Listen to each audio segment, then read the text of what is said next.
yung mga ginagamit nating balat ng itlog sa araw-araw ay kung kayo may pagkakataon, pwede nating ipunin. Dahil ito ay maganda rin pantulong na abono o fertilizer sa ating mga tanim na halaman. Ito ay sagana sa calcium. At ngayon, ang ating gagawin para ito ay madaling ma-absorb ng halaman ay ating didikdikin sa almirez ng pino para madali siyang matunaw at sumama na sa lupa at maging nutrients at magamit ng ating halaman. At ngayon mga kabayan, ating umpisa na ang pagbabayaw nitong ating itlog sa almirez. Mga kabayan, itong apat na ito ang ating paghahalo-haluin kasama yung balat ng itlog. Ito yung ating hahalo, loam soil. Doon sa mga gusto mag-order nito, available din kay Kabayang Manny.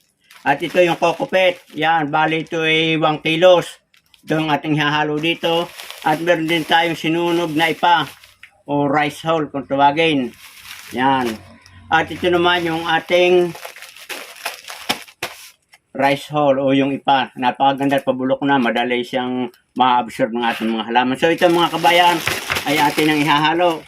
At doon naman sa mga gustong mag-order nito para kayo maka-order kay Kabayang Manny, ay click na lang ninyo yung link sa baba ng aking video at kayo ay makaka-order na itong aking mga available na mga pampataba sa halaman. Pag ito mga kabayan ni ating na-mix na nahalo na, ay pwede nating ilagay sa mga tanim nating halaman sa paso, sa masitira o kahit na direkta sa lupa nating ilalagay sa puno para makasipsip ng masaganang nutriheno ng ating mga halaman.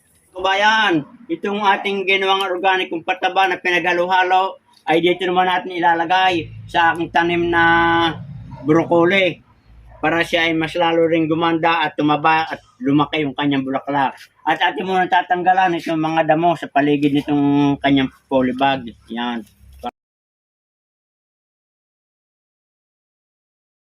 Mga kabayan, lalagyan na natin para mas lalong gumanda ang kanyang bulas.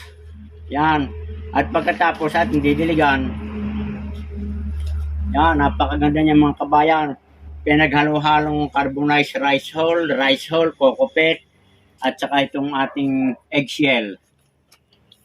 Ganyan lang ang yung gagawin para kayo makatipid na ng pagbili natin ng komersyal na pataba sapagkat may kamahalan ngayon. Kung kayo naman walang ginagawa, ay pwede naman natin gawin ito kasama na yung ating palipas oras, tanggal stress. So yan mga kabayan, sana ay kayo may natutunan sa binahagi kong ito ng paggagawa ng ating organic pataba.